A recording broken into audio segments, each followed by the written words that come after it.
정부가 내년부터 배당과 자사주 소각 규모를 5% 이상 확대한 기업들에게 법인세 감면 혜택을 주기로 했습니다. 또 이들 기업에 투자한 사람들의 배당 소득세도 깎아주기로 했습니다. 이 시장의 반응과 실효성을 신용훈 기자와 함께 짚어보겠습니다. 신 기자, 이 어제 밸류업을 위한 이 세제 정책이 발표되고 나서 좀 증시 반응은 나쁘지 않았죠? 맞습니다. 주주 환원 기대감이 큰 금융주라든가 자동차주 중심으로 상당히 큰 폭의 상승세를 보였었고요. 네. 또 외국인들도 어제서부터 이제 순매수세로 전환을 했는데 상승세를 좀 견인하고 있는 그런 모습입니다. 그럼 이런 흐름은 언제까지 좀 계속될 것으로 전망되나요?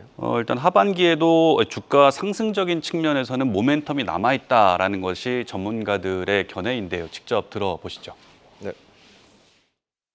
밸류업 자율 공시가 본격적으로 나올 걸로 예상이 되는 7월 말부터는 개별 기업 단위로 주주 환원 확대라든지 아니면 수익성과 성장성 제고 방안들, R&D 투자 활동, M&A 이런 다양한 그런 전략들이 제시될 것으로 예상되기 때문에요. 추후에 이제 주가 상승 모멘텀은 여전히 남아 있다라고 전망을 합니다.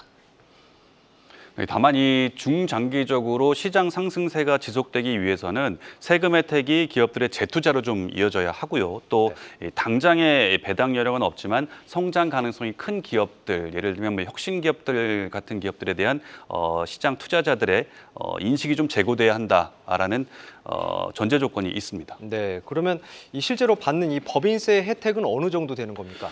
일단 법인세 세액 공제를 받으려면은 3년 평균 대비 배당이라든가 자사주 소각 규모를 5% 이상 늘려야 합니다. 네. 좀 표를 보면서 설명을 좀 드려볼 텐데요. 네. 예를 들어서 3년 평균 배당액이 100억 원이고 올해 배당액을 10% 늘린 110억 원이라고 가정했을 때 여기서 공제 대상이 되는 금액은 늘어난 배당 증가분 10억 원에서 100억 원의 5%인 5억 원을 뺀 5억 원이 됩니다. 네.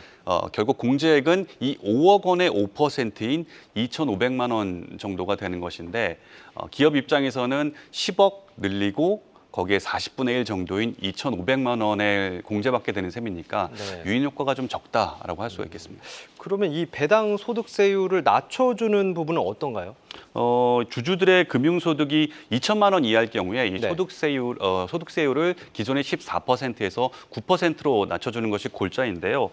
전체 배당 소득세율의 9%를 낮춰주는 것인데 이게 전체 금액에 대한 배당 소득세율을 낮춰주는 게 아니라 늘어난 금액에 대해서만 9%를 적용하는 겁니다. 네. 이것도 좀 설명을 드리면 기존의 배당 소득이 100만 원이었던 사람이 120만 원으로 20만 원이 늘었을 때 이 100만 원에 해당하는 부분은 기존대로 14%의 배당세율을 적용을 하고요. 네. 또 늘어난 부분, 증가분 20만 원에 대해서는 배당세율 9%를 낮게 적용을 해준다는 건데 이것도 따져보면은 절세액이 한 10,000원 정도에 불과합니다. 이게 뭐 어쨌든 이제 정책이 나오기는 했는데 배당을 늘리고 싶어도 또 이제 재원이 여의치 않은 또 기업들이 있지 않습니까? 뭐 이런 기업들은 상대적으로 좀 소외되는 것 같다 이런 평가도 나올 법한데 어떻습니까? 맞습니다. 사업 초기 단계의 혁신 기업이라든지 사실상 배당 여력이 적은 중소기업들, 중견기업들의 경우에는 언감생심인 대책이다라고 네. 볼 수가 있겠는데요. 또 배당 여력이 조금 있음에도 불구하고 5% 이상 못 늘릴 바에는 아예 배당을 늘리지 않겠다라는 기업들도 나올 것으로 예상이 되고 있습니다. 때문에 배당 여력이 풍부한 기업들하고 그렇지 못한 기업들 간의 빈익빈, 부익부 현상이 좀 심화될 것으로 예상이 되고 있습니다. 직접 들어보시죠. 세제 혜택이라든가 이 배당 관련된 이런 문제에서는 또 한편에서 보면은 코스닥 시장, 코스피 시장 내에서의 어떤 또 양극화도 일어날 수 있는 어떤 그런 부분도 있어서 그런 부분들을 좀 잘 헤아려서 정책이 좀 진행돼야 되지 않을까 이게.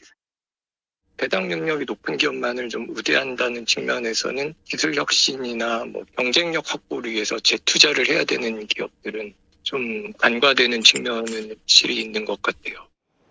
결국에는 이게 이제 세법 개정이 필요한 사항들입니다. 그렇죠. 그러니까 이 국회 논의는 그럼 어떻게 될까요? 지금까지 상황을 좀 쭉 지켜본 바로는 통과가 좀 쉽지는 않아 보이는데요. 네. 특히 정부의 경우에는 이번에 이제 밸류업 세제 지원 플러스 금투세 폐지안도 같이 상정하겠다라는 그런 입장이거든요. 네. 여기에 대해서는 야당은 강력하게 반발을 하고 있기 때문에 앞으로 국회 통과도 여의치 않아 보입니다. 직접 들어보시죠. 그 주식의 가격은 높아질 수는 있겠다. 근데 주식의 가격이 높아진 것이 그 기업의 가치가 좋아져서 그런 겁니까? 기업의 가치는 사업이 잘 돼야지 하는 거고 그 사업이 잘 되기 위해서는 국내 경제하고 해외 수출이 잘 돼야 되는 거잖아요. 국내 경기하고 해외 수출이 엉망인 상황에서 세금을 감세해가지고만 이렇게 눈 가리고 아웅하는 형태로 가려고 하는 것에 대해서는 문제라고 생각합니다. 이것은 근본적인 처방이 아닙니다. 네, 증권부 신용원 기자와 밸류업 세제 지원의 실효성 짚어봤습니다. 고맙습니다.